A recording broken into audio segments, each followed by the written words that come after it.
मैं कहना चाहता हूं, जिन भारत विरोधी और आतंकी संगठनों ने भारत माता के मस्तक पर हमला करके कई परिवारों के सिंदूर मिटाए थे, उन्हें भारतीय सेना ने ऑपरेशन सिंदूर के माध्यम से इंसाफ दिलाने का काम किया है।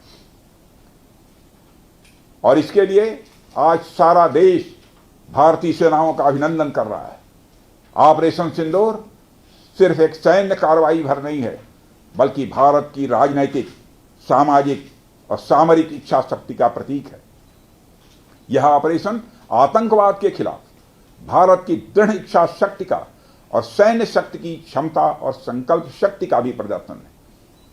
हमने दिखाया है, भारत आतंकवाद के खिलाफ जब भी कोई कार्रवाई करेगा तो आतंकवादियों और उनके आकाओं के लिए सरहद पार की जमीन भी सुरक्षित नहीं रहेगी।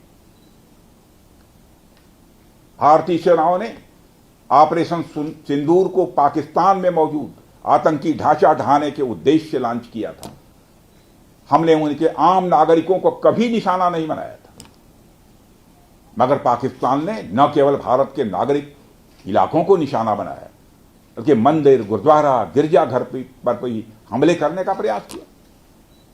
भारतीय सेना ने शौर्य और पराक्रम के साथ साथ संयम का भी परिचय देते हुए पाकिस्तान के अन्य ठिकानों पर भी प्रहार करके करारा जवाब दिया है।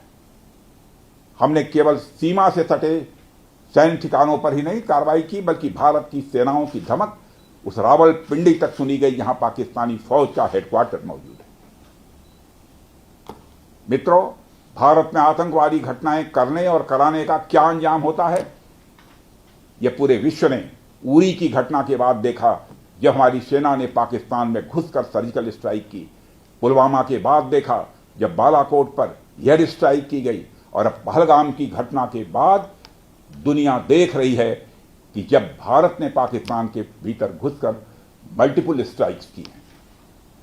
आतंकवाद के खिलाफ जीरो टॉलरेंस की नीति पर चलते हुए हमारे यशस्वी प्रधानमंत्री श्री नरेंद्र मोदी ने स्पष्ट कर दिया है कि यह नया भारत है जो आतंक के खिलाफ सरहद के इस पार और उस पार दोनों तरफ प्रभावी कार्रवाई करेगा। यह हमारे प्रधानमंत्री जी ने स्पष्ट रूप से यह संदेश दे दिया है।